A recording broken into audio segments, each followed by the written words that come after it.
കൂട്ടുകാരെ, ഇന്നൊരു പുതിയ കഥ കേട്ടാലോ?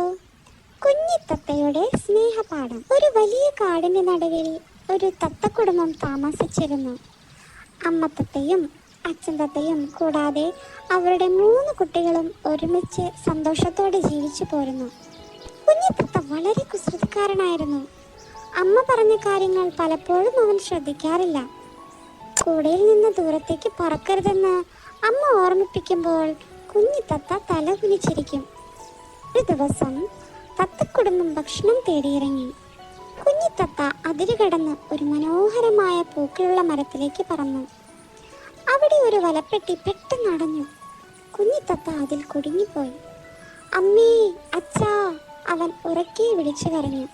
പക്ഷെ ആരും കേൾക്കുന്നില്ല. കുറച്ചു നേരം കഴിഞ്ഞ് ഒരു കുട്ടി അവനെ കണ്ടു. എനിക്ക് കുഞ്ഞിത്തത്തയെ വീട്ടിൽ കൊണ്ടുപോകണം, കുട്ടി പറഞ്ഞു. കുഞ്ഞിത്തത്ത വിഷമിച്ചു. വീട്ടുകാരെ ഓർത്ത് കരയുവാൻ തുടങ്ങി. അതിനിടെ കുട്ടിയുടെ അമ്മ വന്നു. ഇതൊരു കാട്ടുപക്ഷിയാണ്, അതിനെ അതിൻ്റെ വീട്ടിലേക്ക് വിടേണ്ടതാണ്, കുട്ടിയുടെ അമ്മ പറഞ്ഞു. കുഞ്ഞിത്തത്ത സന്തോഷത്തോടെ കാട്ടിലേക്ക് തിരിച്ചു പറന്നു.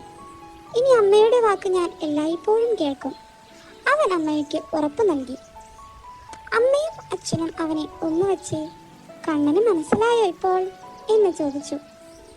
കുഞ്ഞിത്തത്ത തലകുനിച്ച് ഒന്ന് ചിരിച്ചു. ഗുണപാഠം: മുതിർന്നവരുടെ ഉപദേശം എല്ലായ്പ്പോഴും കേൾക്കണം, അത് നമ്മെ കഷ്ടതകളിൽ നിന്ന് രക്ഷിക്കും.